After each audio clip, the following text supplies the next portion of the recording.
Double స్పీడ్తో AP అభివృద్ధి అటనే pharma technology manufacturing హబ్గా తీర్చిదిద్దుతాను ప్రధాని మోదీ అంటుండు. మరి ఏపీ ముచ్చట తెలంగాణ పేపర్ ఎందుకు రాసిర్రు?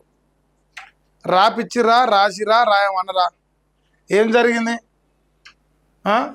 ఫార్మా టెక్నాలజీ మ్యానుఫ్యాక్చరింగ్ హబ్గా తీర్చిదిద్దట. భోగాపురంలో అంతర్జాతీయ విమానాశ్రయం ప్రారంభమట. ఏపీలో 18,000 కోట్ల అభివృద్ధి పనులకు శ్రీకారం అట.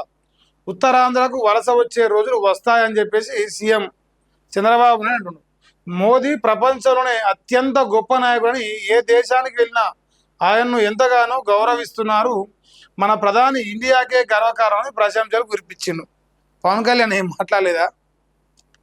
సో ఇప్పుడు చంద్రబాబుని హైలైట్ చేశారు. ఇంక అన్ని పేపర్లు ఇప్పుడు వార్త రాస్తారు.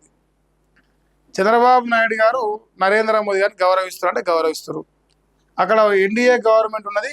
ఇలా ఎన్డీఏ గవర్నమెంట్ అందులో భాగస్తులుగా ఇలా టీడీపీ కావచ్చు, జనసేన కావచ్చు ఉన్నాయి. నిన్న అల్లూరి సీతారామరాజు సంబంధించిన పేరుతోని ఒక ఎయిర్పోర్ట్గా ఇచ్చారు. ఆ ఎయిర్పోర్ట్ ఓపెనింగ్కి నిన్న నరేంద్ర మోదీ పోయింది. సో వీళ్ళు చెప్తున్న లెక్కింది 18,000 కోట్ల అభివృద్ధి పనులకు శంకుస్థాపన కూడా చేసింది. అదే ఏపీ అభివృద్ధి డబుల్ ఇంజన్ సర్కార్ అంటారుగా ఎప్పుడు. సో బీజేపీ ఆ డబుల్ ఇంజన్ సర్కార్ నడుస్తాను. సెంట్రల్లో వాళ్ళకు అంతో ఎంతో సీట్లు తక్కువ వచ్చినాయి కాబట్టి బాగా బెనిఫిట్ అవుతుంది ఈ దేశంలో అంటే అది ఒక్క ఆంధ్రప్రదేశ్. ఎక్కడ లేని పెట్టుబడులే ఈడ ఉన్న తెలంగాణకు వచ్చిన పెట్టుబడులు కూడా ఆంధ్రకు పారిపోతున్నాయి. ఈడ కరెంట్ ఇత్తలేడు, నీళ్ళు ఇత్తలేడు. నిమ్మలంగా ఆంధ్రకు పోతే జబర్దస్త్గా మనం కంపెనీలు నడుపుకోవచ్చు అని అక్కడ వెళ్ళిపోతున్నారు. సో మళ్ళీ 1,000 కోట్ల పెట్టుబడులు పెడతారట. ఇంకోటి, నరేంద్ర మోదీ ప్రపంచంలోనే గొప్ప నాయకుడు అంటే ఇది మనం చెప్పే అవసరం లేదు, ప్రపంచమే చెప్తున్నది.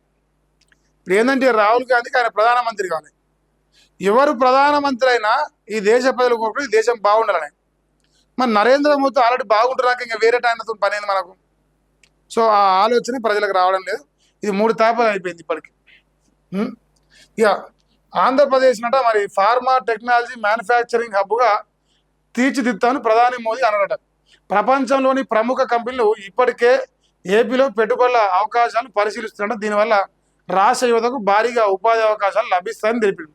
విజయనగరం జిల్లా భోగాపురంలో 5,700 కోట్ల వ్యయంతో నిర్మించిన అల్లూరి సీతారామరాజు అంతర్జాతీయ విమానాశ్రయాన్ని శనివారం ఆయన ప్రారంభించారు. అదే వేదిక మీద 18,000 కోట్ల విలువైన శంకుస్థాపనలు మరి జరిగినాయి ప్రాజెక్టులకు ప్రారంభోత్సవాల. అంతే. ఇది మన చంద్రన్న స్టేట్మెంట్స్. ఇప్పుడు పవన్ కళ్యాణ్ మాట్లాడి మరి రాసినట్టుంది జరదాగరే.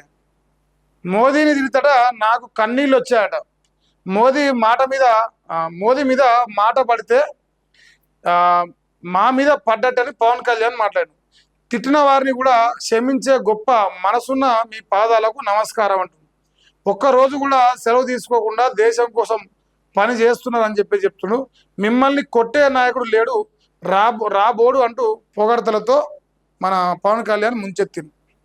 సో పవన్ కళ్యాణ్ పొగిడిందా అనేది అది అర్థమవుతుంది. కానీ మాట్లాడిన ప్రతి మాటలో కూడా ఈ మోదీని తిరిగితే నాకు కన్నీళ్ళు వచ్చినాయి అని చెప్పేసి పవన్ కళ్యాణ్ నిన్న మాట్లాడింది యావత్తు దేశవ్యాప్తంగా ఉన్న బీజేపీ కార్యకర్తల ఆత్మకు శాంతినిచ్చింది.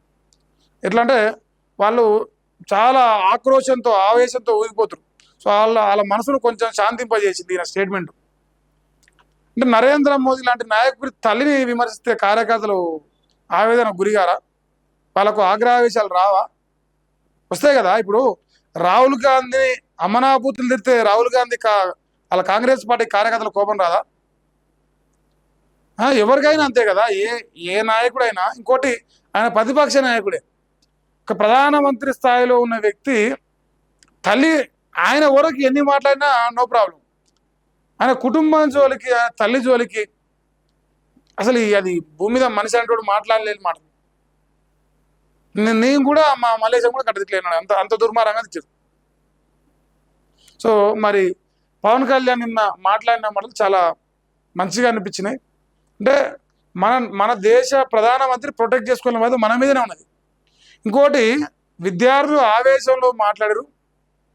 వాళ్ళ ఆవేదన అర్థం చేసుకుందాం. వాళ్ళ ఆవేశాన్ని మనం ఒంటరిగా పరిగణలోకి తీసుకోవద్దు. వాళ్ళన్న మాటలు పరిగణలోకి తీసుకోవద్దు. సో దేశ ప్రజలందరూ క్షమించండి ఆ యువతను అని చెప్పేసి నరేంద్ర మోదీ ఇంకొక అంటే మరొక అడుగు ముందలకేసి దేశం కోసం ఆయన యువత భవిష్యత్తును ఆలోచించి వాళ్ళ మీద ఎట్లాంటి కేసులు లేకుండా వాళ్ళని ఈ దేశ ప్రజలు అసహించుకోకుండా ఉండాలని చెప్పేసి ఆయన క్షమించాలని చెప్పేసి రిక్వెస్ట్ చేసింది. ఇంతకంటే ఇంకా ఒక ప్రధానమంత్రి ఏం చేయగలుగుతాడు దేశ ప్రజలకు, యువతకు కానీ ప్రజలకు కానీ? దుర్మార్గులు కదా.